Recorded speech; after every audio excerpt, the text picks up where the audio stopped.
Hello friends, எல்லோரும் எப்படி இருக்கீங்க? கண்டிப்பாக நல்லா இருப்பீங்கன்னு நம்புகிறேன். இந்த வீடியோவில் வந்து மஞ்சரி ஏன் நம்ம வந்து ஜாக்லின் ஏன் டவுன் ஆனாங்கன்னு ஒரு வீடியோ போட்டோம். இப்போ ஸ்ட்ராங் கண்டஸ்டன்டான மஞ்சரி ஏன் டவுன் ஆனாங்கன்னு ஒரு விஷயம் இருக்குது. நம்ம அதை பற்றி பேசலாம். நம்மளுக்கு இது 1 ஹவரில் காட்டலை. இது வந்து ஜாக்லின் மஞ்சரி சம்மந்தப்பட்ட விஷயம் தான். நம்ம இதை பற்றி பேசலாம். அதுக்கு முன்னாடி நம்ம வீடியோஸ்க்கு ஃபஸ்ட் டைம் நம்ம சேனலுக்கு ஃபஸ்ட் டைம் வரவங்க சப்ஸ்கிரைப் பண்ணிக்கோங்க. உங்களுக்கு பிடிச்சிருந்தா லைக் பண்ணுங்கள், பிடிச்சவங்களுக்கு ஷேர் பண்ணுங்கள். ஓகேங்களா?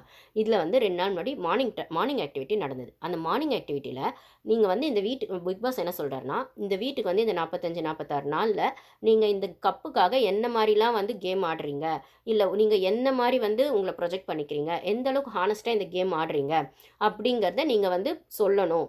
அங்கே வந்து சொல்லும்போது, லிவிங் ஏரியாவில் சொல்லும்போது, அது வந்து அவங்க ஆப்போசிட் சைடில் இருக்கவங்க அக்செப்ட் பண்ணிவிட்டு எத்தனை பேர் வந்து கை தூக்குறாங்க அப்படிங்கிற இது டாஸ்க்லாம் கிடையாது. Just morning activity. அதாவது அவங்க வந்து அங்கே அந்த வீட்டில் ஆடுற கேமை மற்றவங்க எந்த அளவுக்கு அக்செப்ட் பண்ணுறாங்க, இல்லை ஓகே கரெக்டு தான் நீ சொல்கிறது, நீ இப்படி தான் கேம் ஆடுற, ஃபேராக தான் ஆடுற, இல்லை நீ சொல்கிறது சரி, இல்லை நீ பொய் சொல்கிற, நீ ஆடுற கேம் ஒன்றா இருக்கா, ஆனால் நீ பேசுகிறது ஒன்றா இருக்குது அப்படின்னு ஒரு புரிதல் வரும் இல்லைங்களா கேட்குறவங்களுக்கு. அந்த புரிதலுக்காக இந்த மார்னிங் ஆக்டிவிட்டி. இதில் எல்லாரும் லைனாக ஒன்று ஒன்றா நம்மளுக்கு அங்கே காட்டினது யார் யார் காட்டினாங்கன்னு பார்த்தீங்கன்னா, தர்ஷிகாவை காட்டியிருப்பாங்க, முத்துவை காட்டியிருப்பாங்க, மஞ்சரி காட்டியிருப்பாங்க. தர்ஷிகா வந்து 200% கொடுக்குறேன், நான் என்னையே நானே மோட்டிவேட் பண்ணிட்டு தான் வரேன், என்னை யாரும் இங்கே மோட்டிவேட் பண்ணலன்னா அவங்கள மட்டும் இல்லை, யாரையுமே யாராலையும் அந்த வீட்டில் மோட்டிவேட்லாம் பண்ண முடியாது. சாஞ்சிக்கிறதுக்கு நான் ஆல்ரெடி சொன்ன மாதிரி சாஞ்சிக்கிறதுக்கு ஒரு தோல் மட்டும் இருந்தால் கொஞ்சம் ஒருத்தருக்கு கொஞ்சம் மாரல் சப்போர்ட்டாக இருக்கும். அது ஏதோ ஒரு ஃப்ரெண்ட்ஷிப்புன்னு ஃபேவரட்டிசமாக அது போகக்கூடாது, அது குரூப்பிசமாக போகக்கூடாது. அதே சேம் டைம் ஜஸ்ட் வந்து கொஞ்சம் டவுன் ஆகும்போது, சரி ஓகேப்பா கேம்னா இப்படி தான்ப்பா எழுந்து வா, அதுக்கு என்ன பண்ணுற, டவுன் ஆகிடுவே வா, திருப்பி ஆடலாம் வா, ரன் ரன் அப்படின்னு ஒரு மாரல் சப்போர்ட்டு ஒரு சட்டுன்னு ஒரு பூஸ்டப் பண்ணுற வகையில் யாரோ ஒருத்தங்க வந்து சாஞ்சிக்கிறதுக்கு ஒரு நியாயமான தோல் கிடைச்சா போகிறோம் அப்படிங்கிற மாதிரி ஒரு ஒரு எதிர்பார்ப்பு எல்லாருக்குமே இருக்கும். மற்றபடி யாருமே வந்து யாருக்கும் சப்போர்ட்லாம் பண்ண மாட்டாங்க. அவங்கவுங்க கப் வின் பண்ணுறதுக்கு தான் அவங்கவுங்க பார்ப்பாங்க. முன்னாடி இருக்கவங்கள ஒரு சிலர் வந்து முன்னாடி இருக்கவங்கள விட நம்ம நல்லா ஓடி வின் பண்ணலான்னு நினைப்பாங்க. ஒரு சிலர் வந்து முன்னாடி இருக்கவங்கள தள்ளி விட்டுட்டா நம்ம முன்னாடி போயிடலாம்லன்னு நினைப்பாங்க. இதுதான் அந்த கேம்க்கான டிஃப்ரென்ஸ். அந்த ரன்னு சொல்கிற இடத்துல இதுதான் ஃபேர் அண்ட் கேம். ஃபேர் அன்ஃபேர்னு நம்ம சொல்கிறது. ஓடிட்டு இருக்கவங்கள வந்து அவங்களோட நம்ம ஃபாஸ்ட்டாக ஓடணும்னு ஒரு ட்ரை எடுத்து எஃபோர்ட் போட்டு போகிறது ஒரு ஃபேர் கேம் ஓடுறது. ஆனால் முன்னாடி இருக்கவங்க ஏதோ ஒரு ஸ்ட்ராட்டஜி, ஏதோ ஒரு ட்ரிக்கோ பண்ணி காலை தட்டி விட்டுட்டு, இல்லை அவங்கள வந்து கீழே தள்ளி விட்டுட்டு நம்ம ஓடணும். அவங்களா விழுந்துட்டா அது ஓகே. ஆனால் நம்ம தள்ளி விட்டுட்டு போய் நம்ம முன்னாடி அந்த பிளேஸில் நிற்கணும்னு நினச்சோன்னா அது அன்ஃபேர். ஓகேங்களா? இந்த புரிதலோட தான் அங்கே கேம் ஆட எல்லாருமே வருவாங்க. ஆனால் அதில் ஃபேர் அன்ஃபேருங்கிறது அவங்களோட அவங்க என்ன டிசைட் பண்ணியிருக்காங்கன்றதை பொறுத்து. இப்போ தர்ஷிகா சொன்னது அவங்க பாயிண்ட் ஆஃப் வியூ சொன்னாங்க. இதில் மஞ்சரி ஸ்ட்ராங்காக ஒன்று சொல்லியிருப்பாங்க. நீங்கள் கவனிச்சிங்களான்னு தெரியல பாருங்கள். இங்கே வந்து கேமை விட்டு கொடுக்கறதுக்கு நான் வரல. எனக்கான கேமை நான் ஆடுவேன். ஸோ வந்து நான் வந்து ஸ்ட்ராங்காக எனக்கான ஸ்டாண்டை எடுப்பேன். ஜஸ்ட் லைக் தட் விட்டு கொடுக்க நான் இங்கே வரல அப்படிங்கிற மாதிரி கொஞ்சம் ஹார்ஷாகவே பேசுகிற மாதிரி அது இருக்கும். அது அவங்களோட செல்ஃப் கான்ஃபிடென்ஸாக கூட எடுத்துக்கலாம். ஓகேவா? அவங்க ஹார்ஷாக தான் பேசியிருப்பாங்க. அதுக்கு இன்னொரு ரீசன் என்னன்னு பார்த்தீங்கன்னா, அதுக்கு முன்னாடி ஜாக்லின் பேசியிருப்பாங்க 24/7ல. என்ன பேசியிருப்பாங்கன்னா அவங்க, நான் இந்த கேமுக்கு வந்த புதுசில் அந்த ஃபர்ஸ்ட் டேவே அந்த நாமினேஷன் பஞ்சாயத்து வரும் இல்லைங்களா, பாய்ஸ் டீமை நாமினேட் பண்ணக்கூடாது அப்படிங்கிற மாதிரி அந்த பெட்ரூம் பஞ்சாயத்து. அப்போ வந்து அதில் ஸ்டாண்ட் எடுத்து யூனிக்காக ஸ்டாண்ட் எடுத்தது ஜாக்லின். ஃபர்ஸ்ட் டேவே எபிசோட் ஃபர்ஸ்ட்லேயே வந்து அவங்க அந்த ஸ்டாண்ட் எடுத்து நைட் தனியாக தான் படுப்பாங்க. ஒரு வாரம் வரைக்கும் அது கண்டினியூ ஆகும். அதுக்கப்புறம் வேறு வழி இல்லைன்னு டீம் கூட ஒத்து போயிடுவாங்க. வீக்கெண்டில் ஹோஸ்ட் வந்து இது நீங்கள் அக்செப்ட் பண்ணி தான் ஆகணும், கேம் ஃப்ளோவில் தான் போகணும், நீங்கள் டீமாக தான் இந்த கேம் ஆடணும்னா நீங்கள் யோசிச்சு பண்ணுங்க அப்படின்னு சொல்லும்போது வேறு வழி இல்லாமல் அட்ஜஸ்ட் பண்ணி போயிடுவாங்க. ஓகேவா?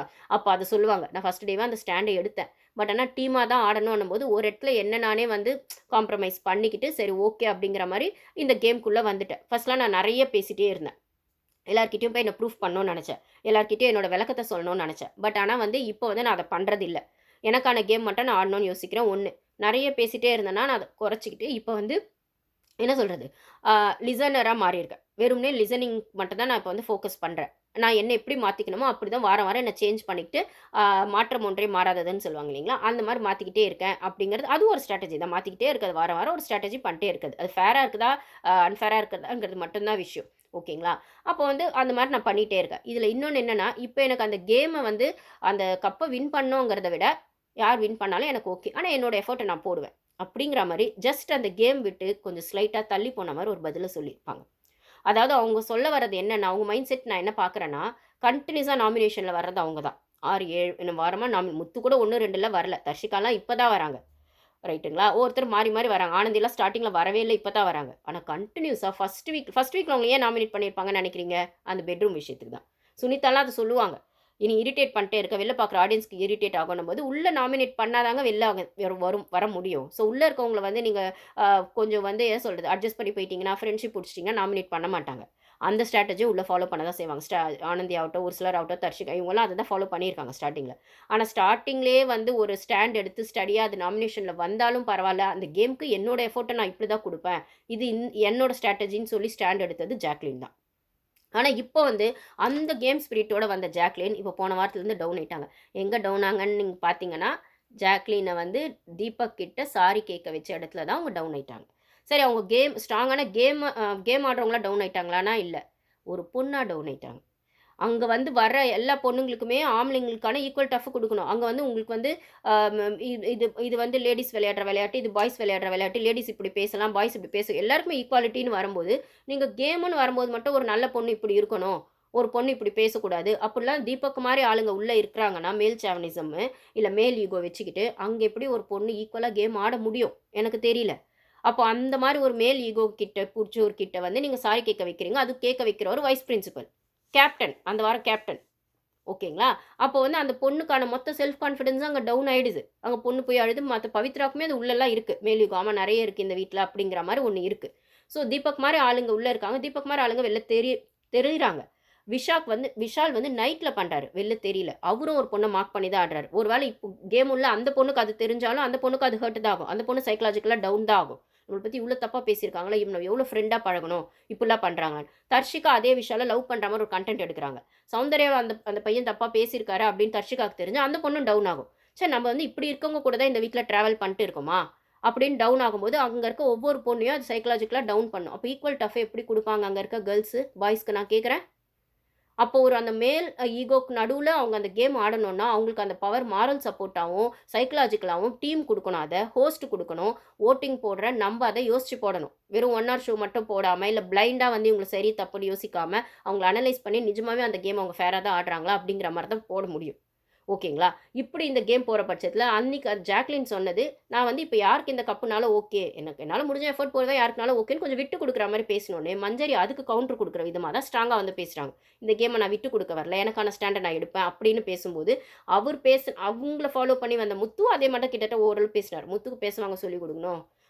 அவர் எப்பயும் போல் இந்த இந்த கப்பு எனக்கு தான், இதுக்கு யார் போட்டிக்கு வந்தாலும் நான் அடித்து விளையாடுவேன் அப்படிங்கிறதுல அவர் ரொம்ப ஸ்ட்ராங்காக இருக்கார். ஓகே, அது அவரோட ஸ்ட்ராட்டஜி இல்லைன்னு சொல்ல. ஆனால் அந்த ஒரு ஸ்டபனையும் அந்த ஒரு ஸ்டாண்டையும் ஒரு பொண்ணு எடுத்தால் மட்டும் உங்களுக்கு ஏன் அக்செப்ட் பண்ண முடியல?